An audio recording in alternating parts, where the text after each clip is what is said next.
Hello viewers, welcome. ಇವತ್ತು ನಾವು ಈ ಒಂದು ವಿಡಿಯೋದಲ್ಲಿ ಡೊಮೆಸ್ಟಿಕ್ ಅನಿಮಲ್ಸ್ ನೇಮ್ಸ್ನ ಕನ್ನಡದಲ್ಲಿ ಮತ್ತು ಇಂಗ್ಲೀಷಲ್ಲಿ ತಿಳಿದುಕೊಳ್ಳೋಣ. ಓಕೆ, ಈಗ ಸ್ಟಾರ್ಟ್ ಮಾಡೋಣವಾ? Okay, dog. ಏನಿದು? ಡಾಗ್. ಕನ್ನಡದಲ್ಲಿ ಇದನ್ನು ನಾಯಿ ಎಂದು ಕರೆಯುತ್ತಾರೆ. ಏನಿದು? ನಾಯಿ. ಓಕೆ, ಇದು ಹಾರ್ಸ್. ಏನಿದು? ಹಾರ್ಸ್. ಕನ್ನಡದಲ್ಲಿ ಕುದುರೆ ಎಂದು ಕರೆಯುತ್ತಾರೆ. ಹಾರ್ಸ್. ಇದು ಕ್ಯಾಟ್. ಏನಿದು? ಕ್ಯಾಟ್. ಕನ್ನಡದಲ್ಲಿ ಇದನ್ನು ಬೆಕ್ಕು ಎಂದು ಕರೆಯುತ್ತಾರೆ. ಓಕೆ, ಬೆಕ್ಕು. ಇದು ಡಕ್. ಏನಿದು? ಡಕ್. ಇದನ್ನು ಕನ್ನಡದಲ್ಲಿ ಬಾತುಕೋಳಿ ಎಂದು ಕರೆಯುತ್ತಾರೆ. ಬಾತುಕೋಳಿ. ಓಕೆ, ಇದು ಪಿಗ್. ಏನಿದು? ಪಿಗ್. ಇದನ್ನು ಕನ್ನಡದಲ್ಲಿ ಹಂದಿ ಅಂತ ಕರೆಯುತ್ತಾರೆ. ಏನಿದು? ಹಂದಿ. ಇದು ಕೌ. ಏನಿದು?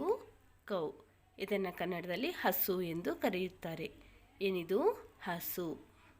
ಓಕೆ, ನೆಕ್ಸ್ಟ್ ಇದು ಗೋಟ್. ಏನಿದು? ಗೋಟ್. ಇದನ್ನು ಕನ್ನಡದಲ್ಲಿ ಮೇಕೆ ಎಂದು ಕರೆಯುತ್ತಾರೆ. ಏನಿದು? ಮೇಕೆ. ಓಕೆ, ಇದು ರ್ಯಾಬಿಟ್. ಏನಿದು?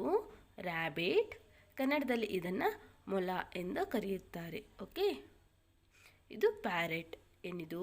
ಪ್ಯಾರೆಟ್. ಕನ್ನಡದಲ್ಲಿ ಇದನ್ನು ಗಿಣಿ ಎಂದು ಕರೆಯುತ್ತಾರೆ. ಓಕೆ, ಗಿಣಿ. ಇದು ಶೀಪ್. ಏನಿದು? ಶೀಪ್.